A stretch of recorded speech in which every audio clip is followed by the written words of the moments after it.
is my pleasure to welcome His Excellency Mr. Rama, Prime Minister of Albania. Your Excellency, you have the floor. Well, I decided to leave aside my well-prepared speech because in the meantime, since yesterday, I was watching the silent TV screens in the Leaders' Lounge, where the organizers have thoughtfully added green plants above the comfortable couches.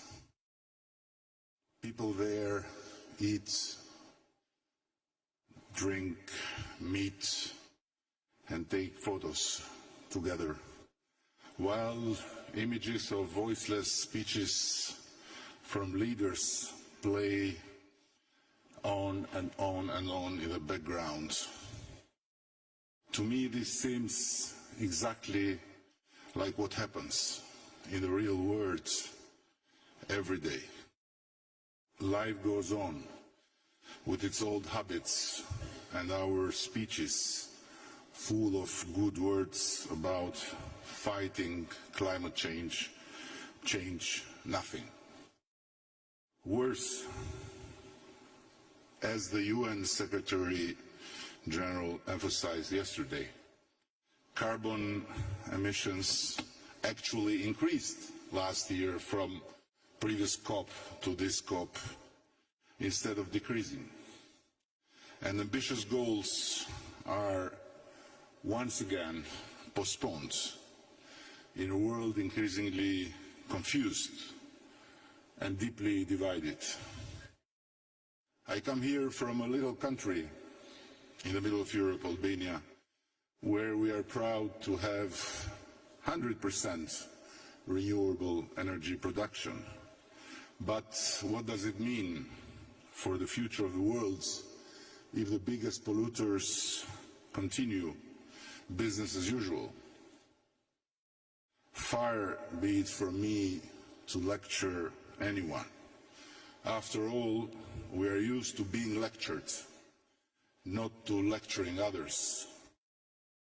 But my point is, what on earth are we doing in this gathering over and over and over if there is no common political will on the horizon to go beyond words and unite for meaningful action?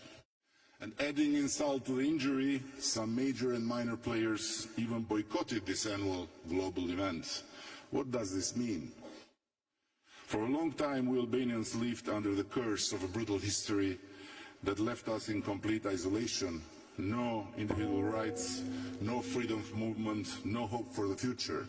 Recently, we have been blessed with the company of the European Union, and for the first time in our history, freedom, individual rights, hopes and dreams have become part of our lives. But what is happening in Europe and around the world today doesn't leave much room for optimism. Though optimism is the only way of survival we Albanians know. And while my voiceless image plays on the silent TV screens of the beautiful lounge next to this room, I want to end by evoking here a story from Anas bin Malik, may Allah be pleased with him, and I'm a Catholic by the way, who narrated that the Prophet Muhammad, peace be upon him, said, if the day of judgment comes while one of you has a sapling in his hands, if he is able to plant it before it comes, let him plant it. Thank you very much.